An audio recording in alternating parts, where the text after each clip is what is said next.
Hi mga inday! So wala muna tayo ngayon vlog sa tindahan mga inday no. So bagbaba ko kanina sa tindahan mga inday, naglinis muna ako sa bahay mga inday kasi ang dami ko talaga mga ligpitin mga inday. So ang ginawa ko niyan mga inday, pagbaba ko kanina mga inday, naghugas muna ako bago ako magligpit ng higaan ko mga inday. So marami talaga ako ligpitin yan mga inday. Ngayon lang talaga ako makapag-ayos sa bahay ko mga inday dahil sobrang busy.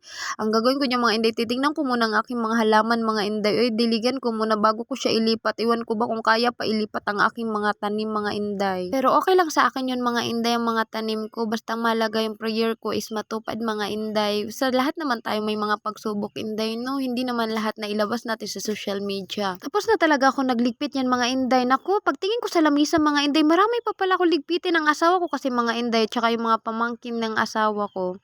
Mahilig kasi yun magkape mga inday. Pagtingin ko maraming baso, so niligpitan ko na lang ulit para wala ng kalat mga inday. So pagkatapos ko magugas mga inday, inayos ko na tong higaan namin inday no. At ayun, dinupi ko lang siya mga inday. Hindi ko na siya inano kasi tutulugan rin naman namin tong mga inday. Ganito talaga lagi ang ating pagbablog na maglinis ng bahay, magbantay ng tinad. Ganito talaga ang aking routine mga inday. Ito talaga ang totoong buhay na hindi kayo magsawa sa aking pagbablog mga inday no. Pagkatapos ko magligpit niyan mga inday, ginawa ko mag-ayos na ako ng higaan yung mga inday. Nagdadalawang isip pa nga ako niyan. Gusto ko sana mag-ano ng lupa para mailipat ko na. Eh wala na mga inday, anong oras na rin yan? Mag alas 4 na rin mga inday. Hinabol ko kasi yung tubig niyan mga inday kasi mga alas 4 pa lang kasi pinapatay na kasi ang tubig dito. So ang ginawa ko na dyan mga inday, nagwawalis na ako mga inday. Sinerado ko muna yung kurtina mga inday kasi papasok ang mga lamok. Basta tag-init na pa naman ngayon mga inday. Tiglabasan pa naman ang mga lamok. Ang lalaki pa talaga ng mga lamok mga inday. Hindi naman sana ako ngayon magbablog mga inday. Kaso nahinayang ako ba kasi naumpisan ko na kaya magbablog mga inday. Tulad dati, 'di ba? Di sana marami na akong followers ngayon. Hininto ko kasi kaya sabi ko wag na.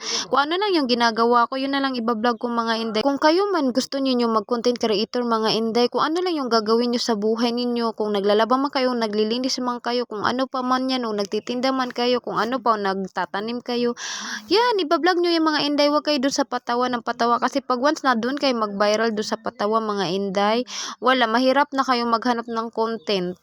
At dito sa pagbablog mga inday no, dapat hindi ka mahiyain mga inday, kapalan ng muka. Ako nga mga inday, kung ano lang ginagawa ko, yun lang binablog ko. Kaya doon sa papasok na mag content creator, umpisahan nyo ng mga inday, wala naman imposible sa ating mga pangarap mga inday no.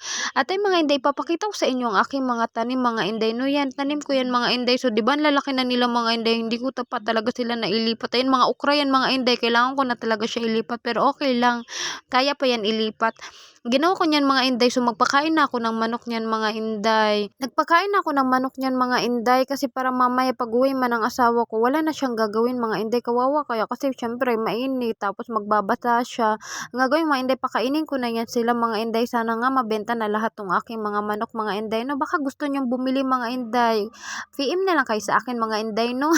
Nagbenta ng manok dito sa ano no. At yan mga inday, so binalikan ko mga inday kaya hindi pa pala basa tong mga lupa dun sa kabila. Di kasi maabot ng hose mga inday, kaya hirap na hirap ako magdilig dito. Ayoko naman mag ano ng balde oy. At ginawa ko, inayos ko to siya mga inday. Sabi ko doon ka gumapang oy. Gumanon ako sa aking ampalaya mga inday. Pero purya-buya kung aking mga tanim mga inday, ang gaganda nila, ang kakapal ng mga dahon, purya-buyag. Pero ang mga sili ko mga inday, naubos talaga ng aking mga manok mga inday. Pero wala naman ako magawa inday no, kasi mas nauna tong manok kaysa salamchar. Pero anuhin ko na lang, ayusin ko na lang yung ano ko doon mga inday, yung mga sili ko. Meron pa naman natira mga unti, pero kukuha na lang ako ng kawayan mga inday, palibutin ko na lang para hindi mapasok ng mga sisiw. Ang dami talaga mga sisiw na kagala dyan mga inday. Pinakawalan kasi ng mga asawa ko yung mga sisiw mga inday para makakain ng damo-damo ba, para naman maganda yung katawan. Maganda kasi yung manok na nakawala bito mga inday para makakain ng mga damo-damo ba.